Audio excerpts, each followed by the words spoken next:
Secrets and techniques for bird photography is our topic today on this special Luminar Coffee Break featuring our special guest, and it begins now.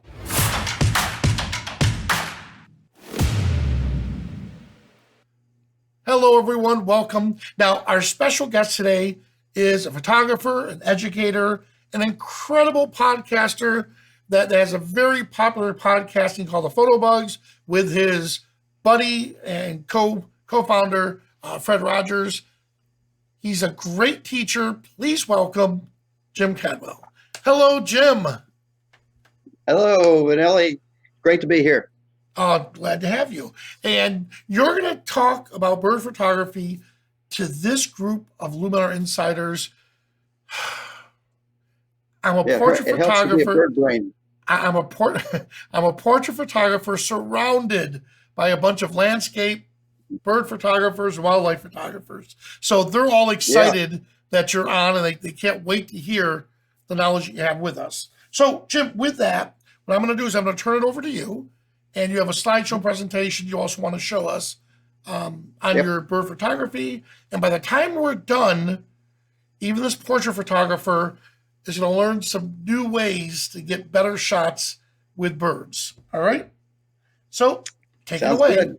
And also, I seem to remember, as a portrait photographer, I seem to remember you lying on your belly at Fort DeSoto Beach doing bird photos. Yes. So give me a second here. I'm going to attempt to share my screen. All right.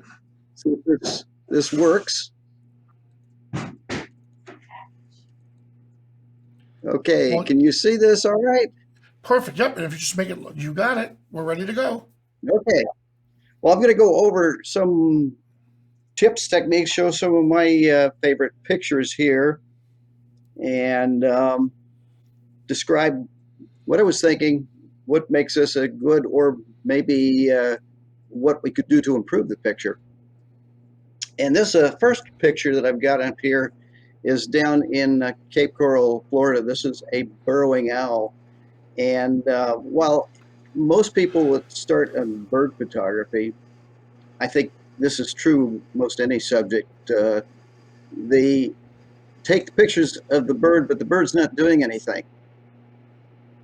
It's much, much better to have an interesting picture here. And I have to admit that luck has a certain amount to do with this.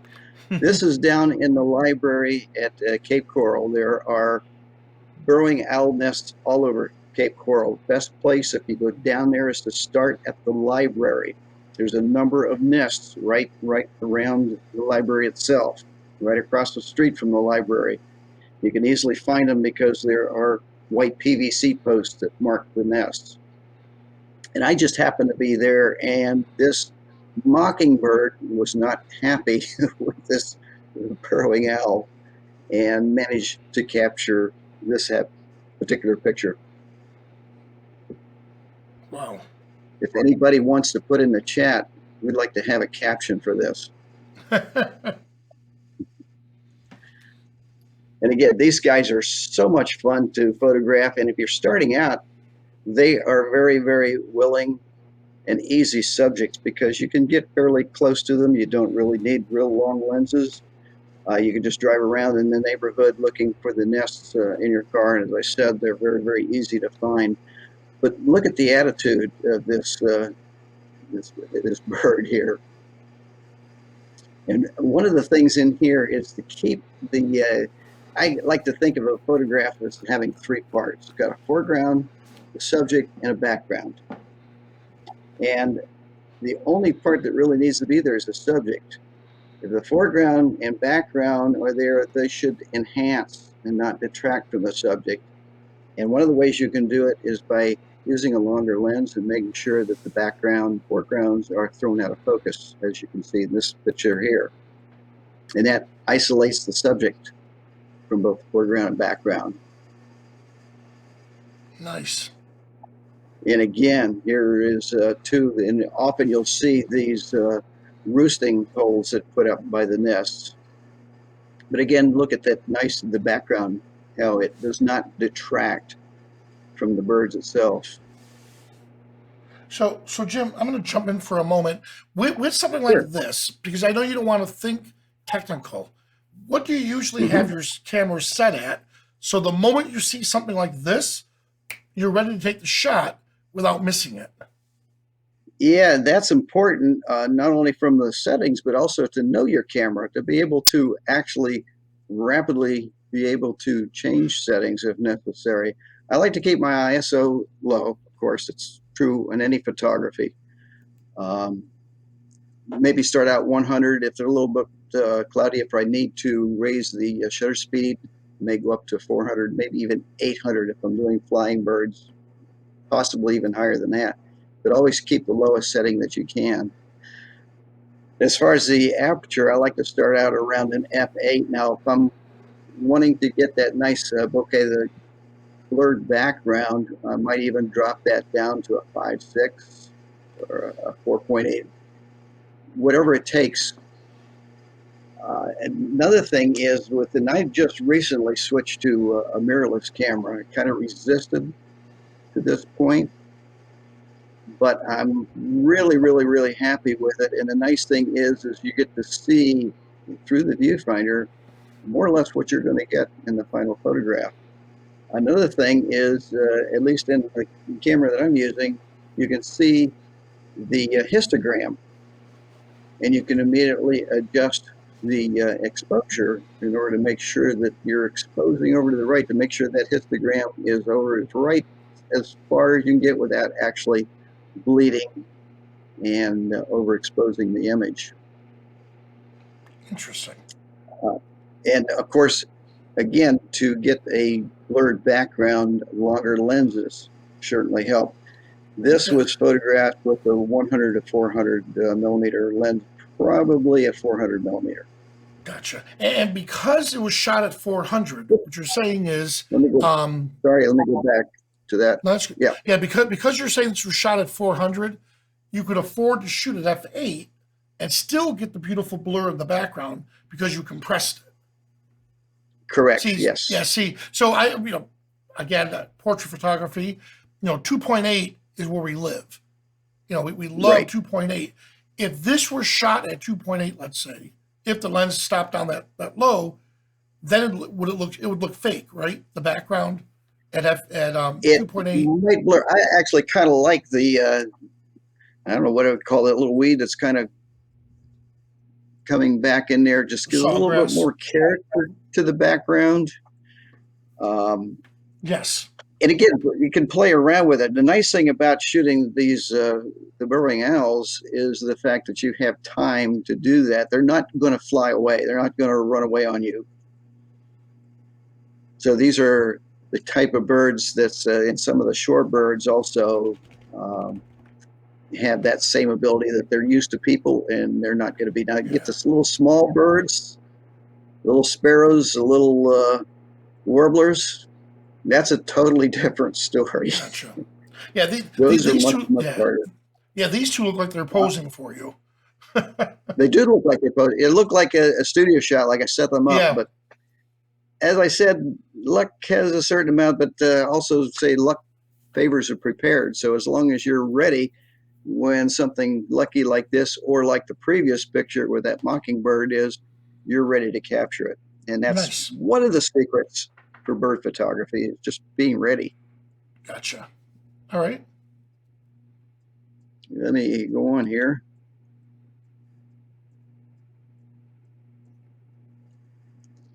And this is of course, these birds are found anyways, a red-winged blackbird. And we kind of refer to these as an uncommon picture of a common bird. So I just like the way that the lines and the curve of the bird, it's just all in the framing. And I'm generally not in favor of just straight portraits of the bird unless it's doing something interesting, which you're going to see some more of these here in a moment. But this picture just worked for me. And again, I'm using a longer lens. I'm sure it's the 100 to 400. I don't think I used my 500 on this one. And you want to make sure, and always, of course, you want that eye to be sharp. So whenever possible, put that focusing mechanism right on the eye and make sure that the eye is. There's another thing here with the dark feathered birds. You want to be more careful with your exposure. And that's also true with solid white birds, which we're going to see here shortly in a moment. So I'm going to go ahead and move on to the next one here. Yep. And this is down at the Venice Rookery, which is down near Sarasota. And this is on the west coast of Florida. And again, I just like the juxtaposition of these two great blue herons who are building a nest. The male had come in with some sticks to build the nest, and the two of them just struck this pose. Now, this was shot with a 500 millimeter, and this was on a tripod. For those that are not familiar with the Venice Rookery, and these rookeries are located all over the South anyway. It's where a lot of the birds gather. Usually there's a pond or body of water.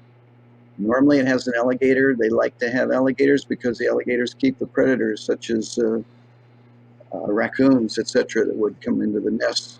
The alligators keep them at bay. As far as the rent, occasionally a small bird might fall out of the nest, feed the alligator, but for the most part, the birds like to nest in those areas. Gotcha. So now, do you use burst mode for any of these? This one, no. Now I'm going to get into that also here in a moment when you're doing flight birds or you got birds that are actually doing something interesting. Then I would use burst mode. But for these, no. These particular images that I've shown so far, no, I did not use burst mode. Gotcha. Okay, ready to move on. And here's another one. This was shot near Orlando at Lake Apopka. There was a wildlife drive over there, which is fantastic. You can actually drive through the whole thing.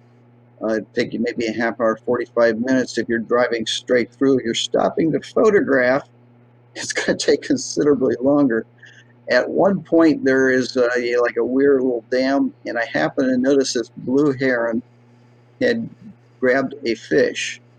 So I grabbed my camera real quick, ran over, and managed to get this. Now, the plain background there is actually the water that's in behind the heron. I had to position myself. I'm actually shooting through a fence structure here, but the lens through the fence in order to get this.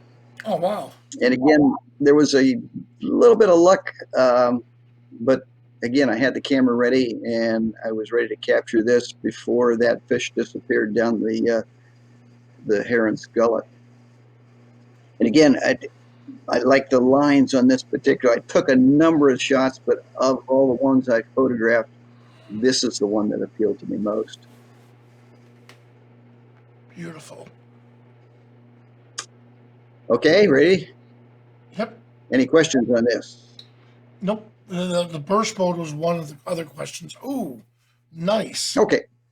Now, this one, and this was not with a burst mode, but I just wanted to show this. This is I photographed this in Louisville, Kentucky.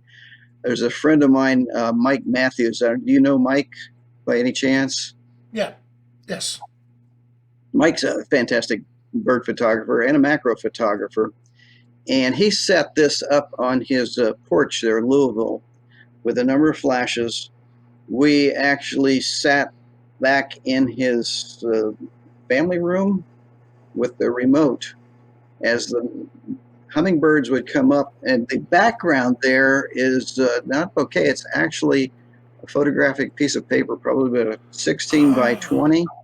So this is actually set up like in a studio setting. We just wait for the hummingbird to come in and then remotely fire the camera. You know, I'm glad you said that. I'm glad you said that because I kept wondering, how in the heck are they getting these picture-like backgrounds? Like in a photo studio, you just drop a background in, boom, it looks gorgeous.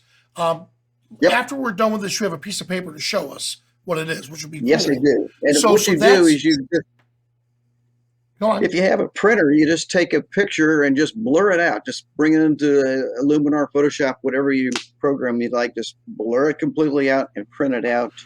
And of course, the bigger the better. My printer here is 16 by 19, so that works. And I believe that was the size of the paper that Mike was using here.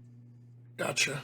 Okay. So that's one of the other secret tips is when you're dealing with photos like this, to where you do have time to set it up, don't be afraid to put a Right. background in its place.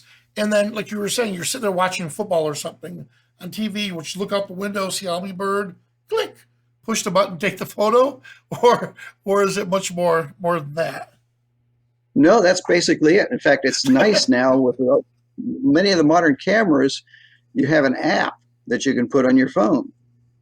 And not only can you fire the camera with that app from a distance, but it also will take and put a little thumbnail on the phone so you get an idea what you actually have photographed. Nice. We didn't do that for this particular. This was using a wireless transmitter, and Mike had, I'm going to say, 4 flashes that he had set up there on his system to photograph this. But once you set it up, it's really easy. And you can do this also if you have background feeders or nesting boxes. You can set up a little studio setup. I'm going to call it a studio setup like this very easily. Gotcha. Good. Our RSA asked, how do you freeze the wings like this? Like, he said it's so difficult at one eight thousandth of a second. He still gets their wings warping.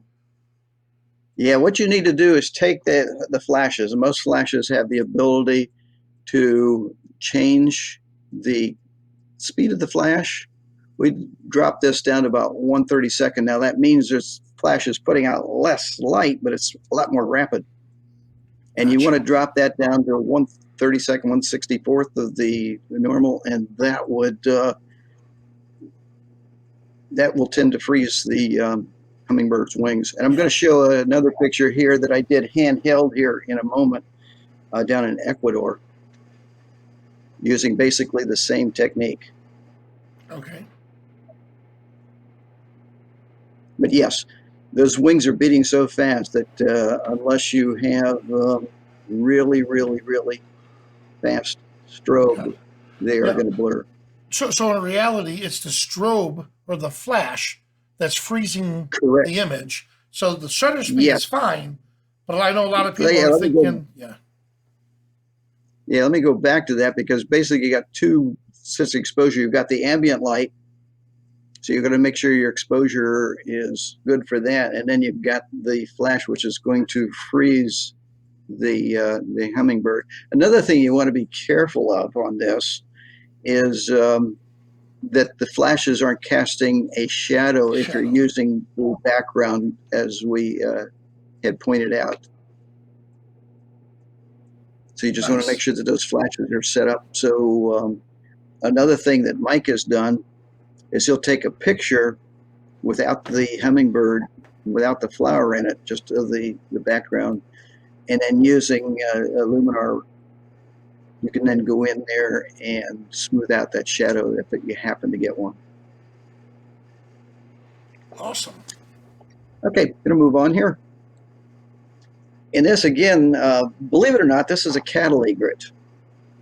This was photographed at the alligator farm in St. Augustine. Again, that's a rookery, and these birds are right off the boardwalk. I'd say this bird was probably 3 feet from me.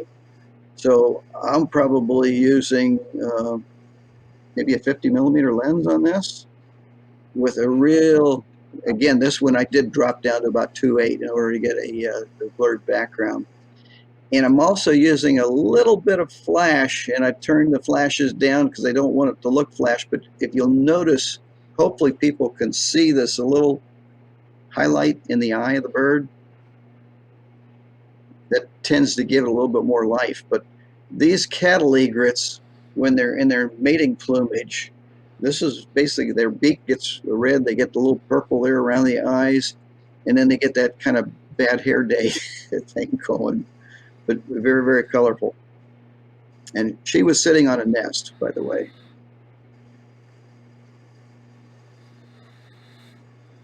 Moving on. This was the one that I was talking about. Now, this was photographed in Ecuador. This was handheld. There was a bird feeder there, and the hummingbirds were coming back and forth. You go down to Costa Rica, Ecuador, Colombia, many of these South American countries, the hummingbirds are very, very plentiful. Most of the resorts and motels in there put up bird feeders to bring in the hummingbirds. And I photographed this. The flash was on the camera, and it's a 100 to 400 millimeter lens. And again, I dropped the speed of the flash way, way down so it would freeze those wings, but it can be done. Now, this is one where you really, I probably took 100 pictures here to get this one or two good ones. So I guess one of the secrets is that if you're doing this, especially flying birds, don't be afraid to take a lot of pictures. Did not use burst mode on this because the flash couldn't keep up with it.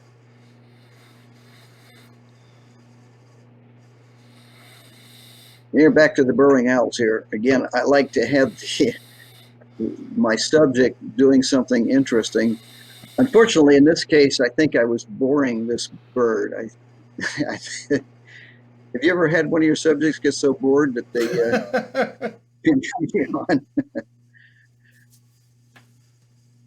But again, I just interesting to have the bird just not just sitting there, just to have him do something interesting. And I put this is not a great picture, but I wanted to point out something that if you saw the other pictures, look at the eyes on this burrowing owl. I photographed this knowing it wasn't a particularly great picture. It was the eyes that I wanted to capture that for identification, because I couldn't understand why this bird had solid black eyes. And I come to find out, after doing some research, that a certain percentage of the burrowing owls in Cape Coral have dark black eyes. They don't have the yellow around them, the sclera. Interesting. So, again, if you see something interesting or unusual, even though it may not be a great picture, don't be afraid to take it. Or if you see a bird that you can't identify, take the picture. Nice. This again looks like one that's posed, but I saw this and it just struck me funny, and I had to grab it. And this is the kind of things, if you go down to Cape Coral, you're going to see that they'll put these signs up and warning. They actually have, I think it's a Friends of Wildlife that goes down there and puts up the PVCs and protects the nests. Best time to go down there if you want the young birds is probably late February, early March, early to mid-March. Wow.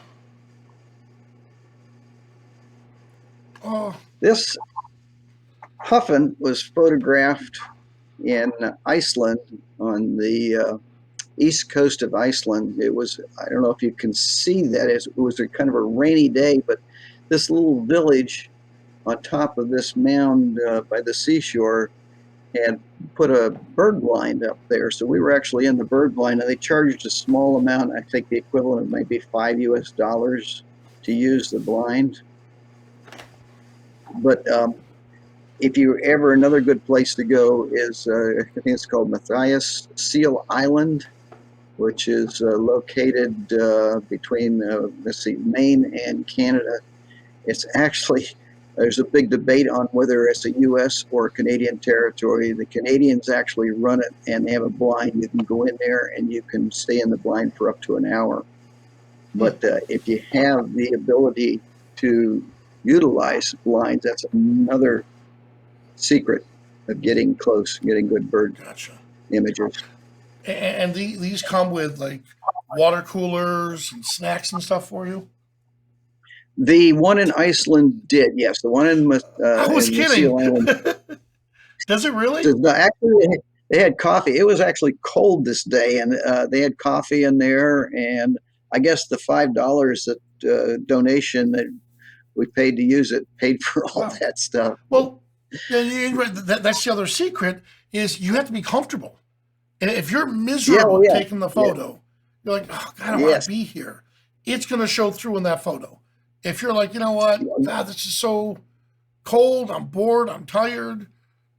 I got a story. There was a gentleman, much better bird photographer than I'll ever be, for National Geographic. And I think he spent something like 2 weeks in the somewhere in the Amazon in a hot, sweaty line in order to get a dance routine, a mating dance from a particular bird. Now that's dedication. Wow. Wow. So now I don't have where that. was the place? Where was the place that you took this? This was on a little town, and I'm sorry I don't know the name of the village, and I probably couldn't pronounce it if I did, but it's on the east coast of Iceland. Gotcha. There, you need to go if you want to photograph the puffins in Iceland. There's also puffins that you can get in Alaska too. This Oh wow. particular one, it was probably May. You have to be there in the late spring, early summer in order to get the puffins. In the wintertime, they go out and spend their winter at sea. We really don't know what these puffins do or where they go in the wintertime. Wow. All right, we have about 5 more minutes. And then we'll open Okay. up for Well, questions and answers. sure. This particular picture here, I was really proud of. This was taken in South Georgia near Antarctica. And this is one of the secrets, too, is know your subjects. The more that you can spend time studying the bird and the behavior of the bird. Now, these skuas, that's a skua that's got the egg. And they will they survive by eating the eggs and the young chicks of the penguins. These are Gentoo penguin colony. I followed this bird for 30 minutes, knowing sooner or later he was going to make his move, and it paid off. And I got this picture, and it was picked up as the picture of a week for National Geographic. Wow. So that's one of my other tips: is know your subject. The more you know your subject, something, and I think we pointed this out to you at one time, is we had something that birds, if you're trying to get a bird that's going to be in flight, or if you know that they're going to take off, we call it, I hope it's okay to say this, a pre-flight poop. Yep. Often they will, I guess, lighten the load before they take off. You see that, you know that they're probably getting ready to fly. Yeah, so it Oops. was, I told them it was you and Deb Sandage I was with when I threw the bagel bites in the water to make them fly ahead of time and got in big trouble by you Yes. guys. Yeah. And you always get the off factor. The other thing I wanted to point out on this one and on the next one here, just real quick, is get down to eye level Oh, with the nice. subject. You don't want to be looking down on them. You want to be eye level as much as possible. Same thing, I would imagine you would use that same advice if you're photographing children. Don't you want to be down at their Exactly. level? Exactly. So it's the same thing with your subject. So here I'm laying on my belly. The same thing with here on the beach. This was at Fort DeSoto, by the way. And get down to eye level. See if it gets through some of these other ones. Flight shots, this is where I would tend to use burst mode when I'm Nice. trying to get a flying bird. And this one appeared in Audubon magazine. There's one more thing, and I need to go back real quick to see if I can find the pictures, so bear with me. Just wanted to give one more piece of advice here. Oh, went past it. In this case, when you're photographing birds with white feathers, especially if they're against the dark background, you got to be very, very careful with your exposure. In this case, I'm probably using exposure compensation -2 stops. That's going to make the background go black, but that's fine. That makes the bird stand out. White feathers are extremely difficult because they don't have a lot of contrast in them. So it's something that you want to make sure that they're not overexposed. And also, when you bring them into whatever program you're using to process them, such as Luminar, you want to increase the contrast in the bird itself. Gotcha. Now, did you spot meter on the white feathers, or did Yes, you do you matrix? can do that. Yeah. Now, you don't want to. You got to be careful, because if you spot meter, you want to be careful that what that spot meter is going to tend to do is want that white feathers to go gray. So if you're using a spot meter, then you might have to do an over exposure compensation with a little positive in order to bring it back to white. Gotcha. Again, you want that. That's why the mirrorless cameras now are so nice, because they have that histogram right in the viewfinder where you can check it even before you take the picture to see Awesome. exactly where those settings are. All right. Hey, this is great, Jim. You know what? Let's open up for discussion. So if you want to stop sharing your screen, what we'll do Sure is, thing because here. I've been answering a lot of people's questions. So what we'll do now is, once Jim comes back on, I'll have you guys unmute your mic and ask the questions that you were putting into the chat. All right. And I'm please back raise your on. You hand see to me? ask questions. Yep. Yeah, just stop sharing your screen, and if you could, Oh, put your sorry, camera I back thought I on. did. Unless you look at white bird. Yep. There you go. All right. There you go. Okay. So let's do this. Carl, if you don't mind, if you could help me on this part, if you, And I'm on the going to. show, we talked about this real quick. Here's Oh an yeah. example of the 16 by 20 that you use as a background. Nice. And like you said, you just grabbed any photo, right? And you just blurred the Just living took a daylights out of picture it. of. In fact, it's even easier to do if you take a picture that's already out of focus, and then you can further blur it and print it out. Gotcha. All right. So Carl, what I'll do is this. We'll start with Bruce and then Simon. And then if you could look through the chat and see who wants to speak up on that. All right. So Bruce. Hey, Steve. Nice pictures, by the way.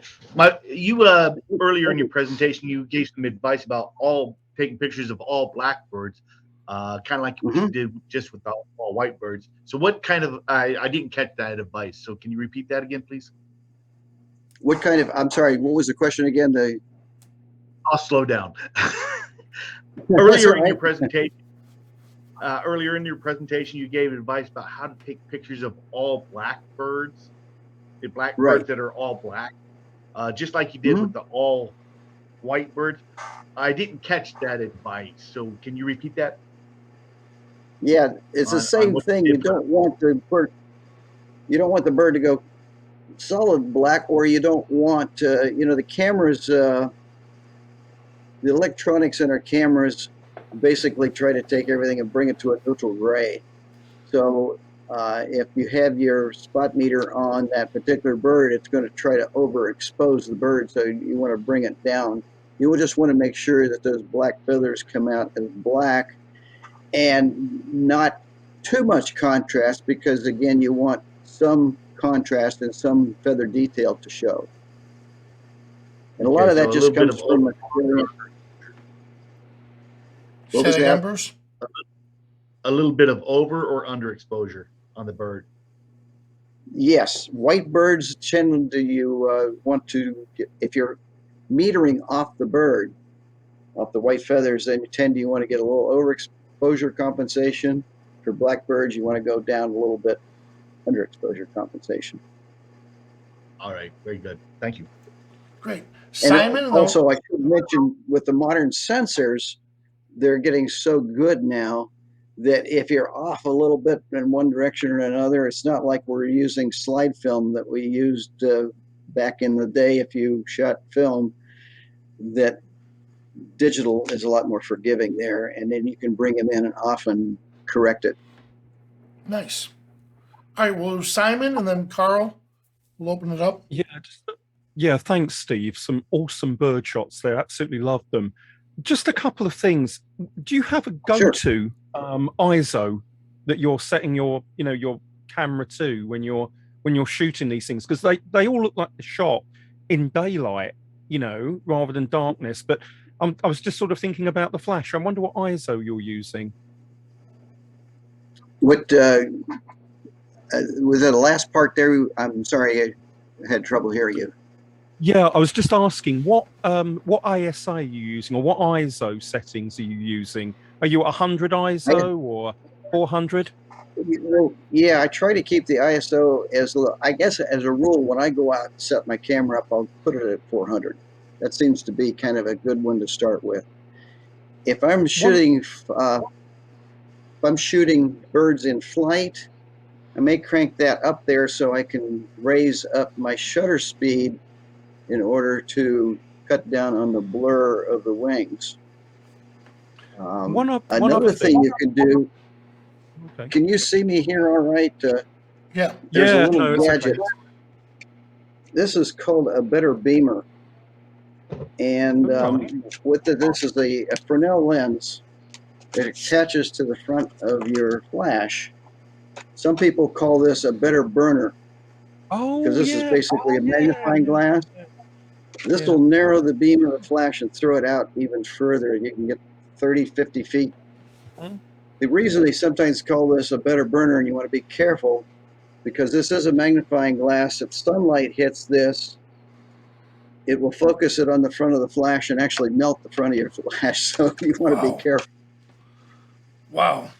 Just one other quick thing, and it was just about. Sure. Are you using manual flash or are you using through the lens? It's a good question. I vary back and forth. It depends on what I'm trying to do.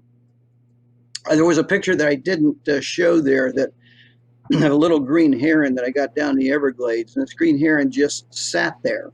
He did not move, and so what I was able to do, because there was sunlight coming down on, but it was coming down on the side, and generally you want the light coming over your shoulder over to the bird.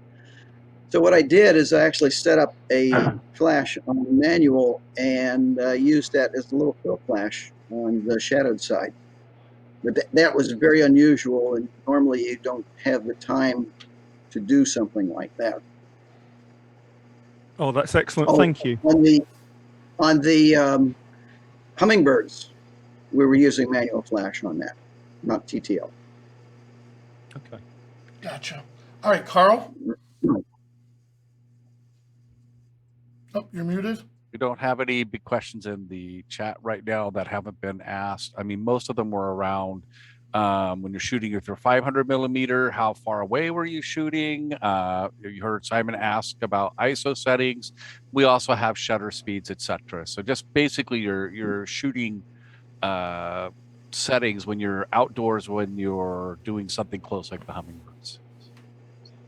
Yeah, depending on the particular lens, I try to get as close as I possibly can, which some of the birds around here, like those burrowing owls, that's not a problem. Some of your smaller birds, or if you're in a place where the birds are not accustomed to people, it can be difficult. In those circumstances, what I would do is generally take a shot, try to move a little closer, take another shot, try to move. And in some instances, I've gotten as far as 10 to 15 feet from the bird before it gets spooked and takes off. You just got to be slow and patient. Keyword, slow and patient. All right, John Wells. Well, they said it helps to be a bird brain too. I've been a bird brain, but for other reasons. But my greatest challenge, I live near the Minnesota River and the National Wildlife Refuge, and there's a fair number of bald eagles. Usually I get them in flight, and I'm trying to actually, with my camera, which is a Sony RX10 Mark III, it's hard as hell to focus on the darn birds, but sometimes I luck out. If they're stationary, I can usually get a focus. But my question is, and I'm usually using 600 millimeter and of my zoom. And but my question is, what kind of exposure would you do? Let's say the bird's 100 yards away. It's flying in the sky, so you have a bright blue background usually. Even if it's cloudy, it'll be brighter than the bird. So what would you recommend for that kind of setting? Well, there again, your eagle, that's kind of a tough situation because you got a black bird that's got a white head. I'm assuming these are bald eagles. Yeah. So you got that contrast. It's kind of like a bride and a groom with the black tuxedo and the white wedding dress. I probably, if you're in the sunlight, I would probably give it maybe a half to 1 step exposure compensation positive plus. Oh, And if it's a more cloudy overcast, I might just leave it as it is because the light's going to be a lot softer in those instances. And that is also a good time to use a sky replacement when you get back in on your computer.